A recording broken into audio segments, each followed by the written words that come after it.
ছোট্ট একটি গ্রামে কানিজ এবং ফাহিম নামে এক দম্পতি ছিল। তাদের সুখে শান্তির সংসার ছিল এবং তাদের সংসারে ছোট্ট একটি ছেলে ছিল। একদিন তারা যখন খেতে বসে, তখন তার ছেলে খাওয়া না খেয়ে উঠে যায়। তখন কানিজ তার ছেলেকে বলে, বাবা রহিম, তুমি জানো না, খাওয়া অপচয় করা ভালো না। যে অপচয় করে তাকে শয়তানের ভাইয়ের সাথে তুলনা করা হয়েছে এবং হাদিসে আছে, যারা খাদ্য নষ্ট করে তাদের রিজিক থেকে ওইসব খাদ্য চলে যায়। তাই কখনো খাওয়া অপচয় করবে না। তুমি যতটুকু বাবা খেতে পারবে ততটুকুই নেবে, এর অতিরিক্ত নেওয়ার প্রয়োজন নেই। খাওয়া অপচয়কারীকে আল্লাহ পছন্দ করে না।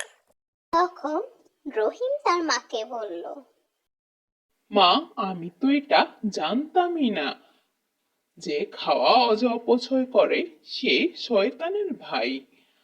মা, আমি আর কখনো আজকের পর থেকে খাওয়া অপচয় করব না এবং নিজের সহপাঠীদেরকেও একই কথা বলে দেব। তাহলে আমি আল্লাহর পছন্দের তালিকায় থাকবো। দিন রহিম হাঁটছিল, হঠাৎ করে তার বন্ধু কুদ্দুসের সাথে দেখা হলো। আর কুদ্দুস রহিমকে বলল, চল, পাশে খেলার মাঠে খেলা চলছে, আমরা খেলতে যাব। তখন রহিম তার কথায় সাড়া দিয়ে তার সাথে চলা শুরু করলো।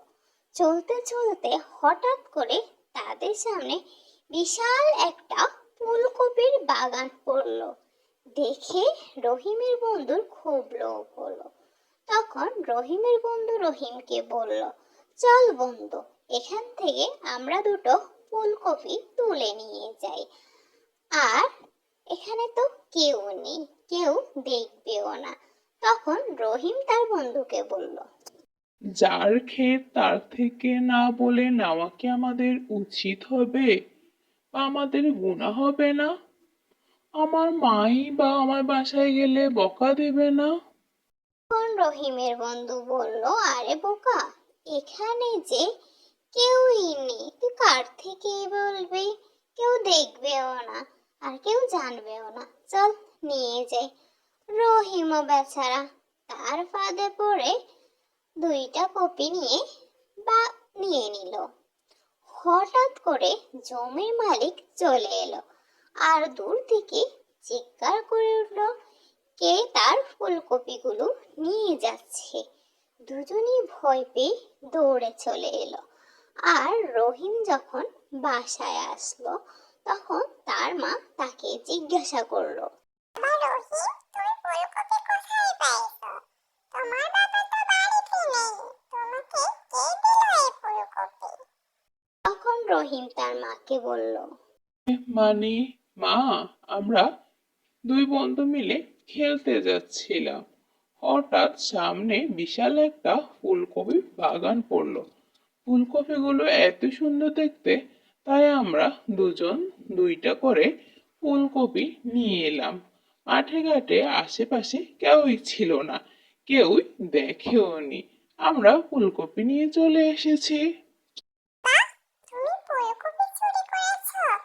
জমির মালিককে না বলে নেওয়া মানে তো চুরি করাই হলো। চুরি করা মহাপাপ, তুমি জানো না?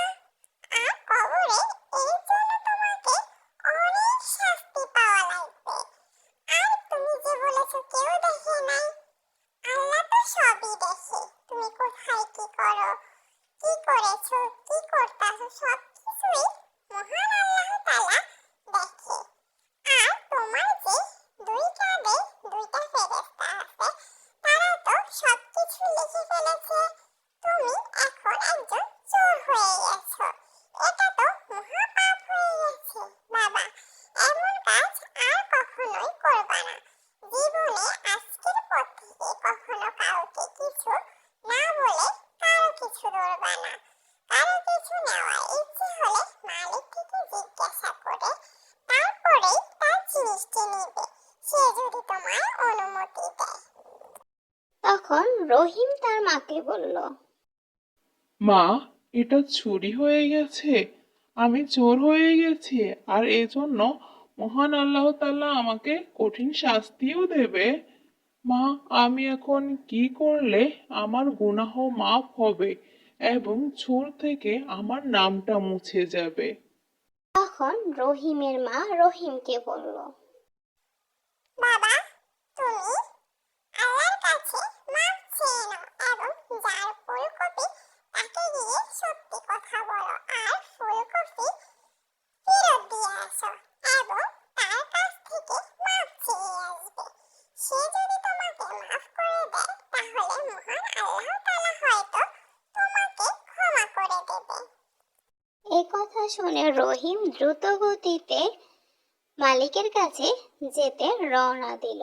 পথের মধ্যে তার বন্ধুর সাথে দেখা হলো এবং তার বন্ধু তাকে জিজ্ঞাসা করলো ফুলকপি নিয়ে সে কোথায় যাচ্ছে।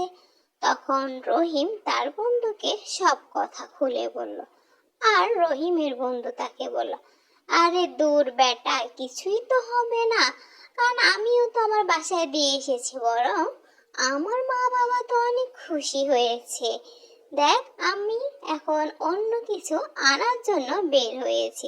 বোকা ছেলে, তোর মতো বোকা ছেলে পৃথিবীতে আর একটাও কি আছে? এই কথা শুনে রহিম তার পথে চলে গেল। যেতে যেতে বাগানে এসে পৌঁছল এবং বাগানে এসে মালিকের সাথে দেখা হলো। আর রহিম মালিকের কাছে গিয়ে ফুলকপিটা দিয়ে দিল আর বলল, চাচা, আমি আপনার বাগান থেকে এই ফুলকপিটা নিয়ে গিয়েছিলাম। এখন এটা যে চুরির পর্যায়ে হবে সেটা আমার জানা ছিল না, এবং চুরি করা মহাপাপ।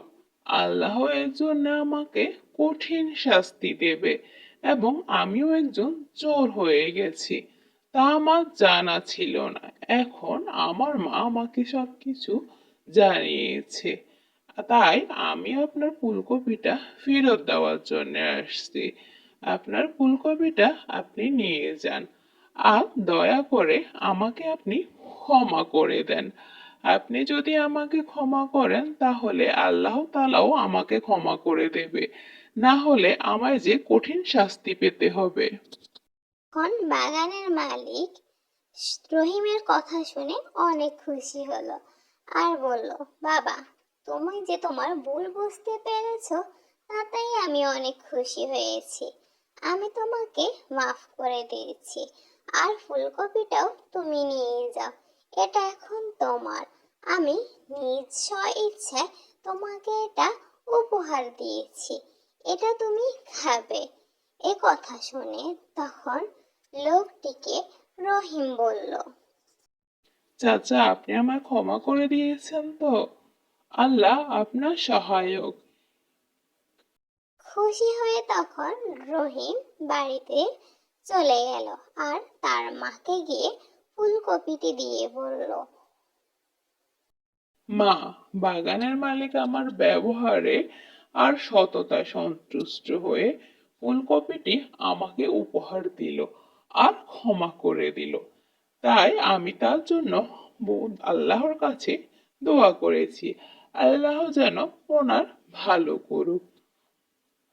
তখন রহিমের মা রহিমকে বলল, বাবা রহিম, তোমাকে যদি কেউ কিছু দেয় আর তুমি যদি তার প্রতিদান দিতে চাও, তাহলে তোমার কাছে যদি ওই মুহূর্তে কিছু না থাকে, তাহলে তুমি তাকে বলবে